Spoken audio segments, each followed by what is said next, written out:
In this video, I'm sharing with you 8 cake delivery nightmare stories and letting you know the policies that I have since put into place to prevent this from happening to me ever again. So I have said before that I have learned more from the mistakes that I've made in my cake business than any of the successes that I've had, because when something annoying happens, then I can put most of the policies that I put into place have been because of an annoying situation like this. So cake deliveries are a big part of my business, and I have made many mistakes along the way. I'm going to share them with you, and like I said, let you know the policies that I have put into place so I can avoid any of these annoyances. So the first thing that I remember happening is I made cupcakes for my friend's wedding, and when I got there, the very top of her cupcake tier had something sticking out on the top, and I put a cake on the top and it didn't fit. It was wobbling. So I had to cut a hole in the bottom of the board so I could sit that flat on the top. Because I did that, I was inside for about 45 minutes longer than I had planned, and I got a $75 parking ticket, and I was so annoyed, and I hope I don't say that during this whole video, but all of these situations are super annoying. So basically, that ticket was more than the delivery fee at that time, I believe. To prevent that from happening, now I make sure whenever I deliver a cake that I ask in advance, is there somewhere for me to park that I do not have to pay for, and somewhere that is close that I do not have to walk forever to get there? And if there isn't, I will bring someone with me to stay with my car until I return. On to my second cake delivery nightmare story, and to this day, if I think about it, I'm still going to get angry. We had a set time and place to meet to deliver the cake. Well, the lady never showed up. I called her and she said there was a big thunderstorm. Oh, there was a big storm. I didn't think we were going to meet. She never called. She never texted. She just didn't go. I stupidly delivered the cake to the house that she was at, which was not her house. She let the cake sit out. She did not refrigerate the cake, and then drove home with a warm cake. The cake collapsed. She blamed me, and I ended up refunding the entire $500 whatever it was. It was just a nightmare. I hated that entire situation. So now, to make sure that this doesn't happen, I will always call or text the person that I am delivering the cake to and let them know that I am on my way and give them an estimated arrival time. The second thing I put into place is if somebody is not there when I arrive at our designated time and place, I will bring the cake back to my house, and then they will be responsible to pick up the cake on their own, and they will not get a refund on the delivery fee. And I make that clear when they ask for delivery. On to number 3. And this has to deal with restaurants, and this happened last year. I had a friend who delivered a cake for me, and I gave her the restaurant. I called the restaurant ahead of time, and they told me, just bring it down here. There's a door on the side. You can come in the side door and deliver the cake.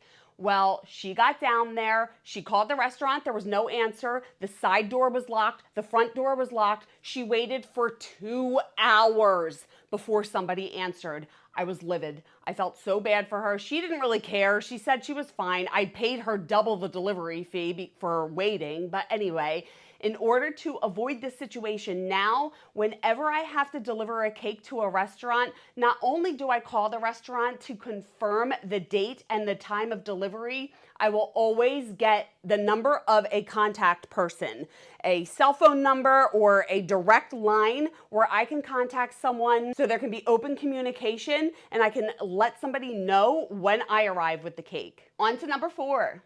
And that is dealing with Center City deliveries. Now, I live just outside of Philadelphia, and I despise going down to Center City to deliver a cake. Number 1, because the traffic stinks.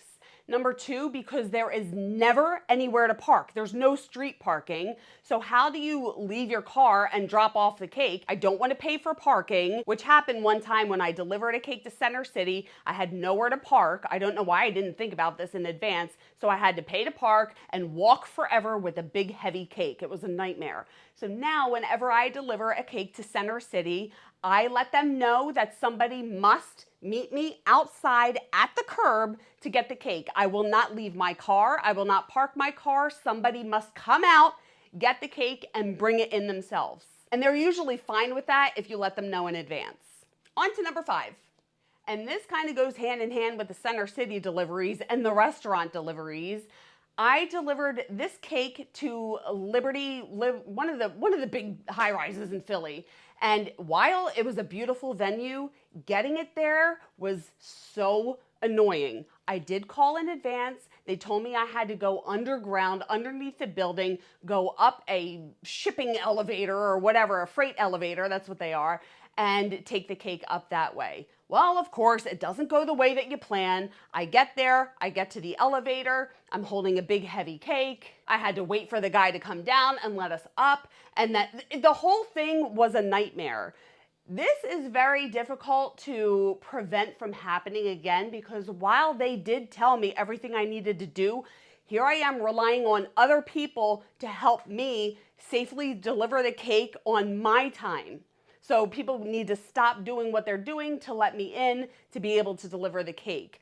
So again, I like to call the venue, get a point of contact and a direct number so I can call someone, let them know that I'm about to arrive, and that way I can easily deliver the cake, and also that I would need a cart, because the cakes in the big high rises are never like a little one-tier cake. They're always like 3, 4, 5-tier cakes that are super heavy and difficult to transport. One thing that I will say though is that if I have to deliver a cake to Center City or to a high rise or somewhere like that, I'm adding on an annoyance fee. And I don't call it that, I don't tell my customer that, but there is going to be an extra fee added to these crazy deliveries because of the extra time and effort that it takes to get the cake delivered. The 6th cake delivery nightmare is bad roads, and there really is not a way to know how bad the roads are going to be. However, like I said, I live just outside of Philadelphia, and Philly is the birthplace of this country, and there are stinking cobblestone roads in Center City.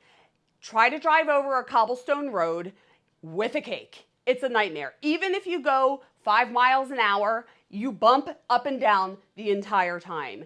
So, like I said, it's difficult to know the roads, but I kind of know what roads in Philly have the cobblestone roads. So again, before I leave, I need to map it out. I like to do the Google Maps and view the area to see what it looks like. A lot of times, if it's a cobblestone area, I will see the cobblestone roads and try to figure out the easiest way to get there where I am not driving over these horrible roads. Or at least if I have to, I could do it the minimal amount of time. On to number 7. And this one, I totally blame myself because the customer told me I could deliver the cake to a venue. It opens at 12 o'clock, whatever time she told me. So I got there, I'm always early. I got there at like 11:50 and went up there. I called, nobody answered, the door was locked, and I saw the sign on the outside. It said they didn't open till like 1 or 2 o'clock. I was so annoyed. I was like more mad at myself because I didn't call the venue first to confirm everything, which again is why I have that policy of calling the venue, letting them know I will be delivering the cake. I call the day before and I confirm the date and the time, and I ask for a contact and their direct number so I can schedule the delivery. But I'm telling you, when I was sitting in the car, because for me to go home and then come back, that would have been a waste of time. So I had to just sit there with the cake until people got there to open up the restaurant. And the 8th and final cake delivery nightmare story that I have, and I did make a video about this, is about storing your cake in the fridge at the venue, because the venue fridges can be very humid, which is what happened. So I delivered this cake. I let them store it in the refrigerator. It was extremely humid in the fridge. So when they removed the cake from the fridge, the fondant was already melting. It was a stinking nightmare and I felt horrible. I had to go over to the venue again. I had to remake some of the pieces and put them on there, and it was just a nightmare. But now I have into place, whenever people say, well, I'm just going to take the cake over to the venue and store it overnight, I let them know about this story, and I even show them the picture of this cake. I said, hey, you need to make sure that your venue's refrigerator is not humid. If it's humid, it's going to ruin the cake, and when they take it out, it's going to look like this, which usually scares them, and then they opt for a different delivery date or time.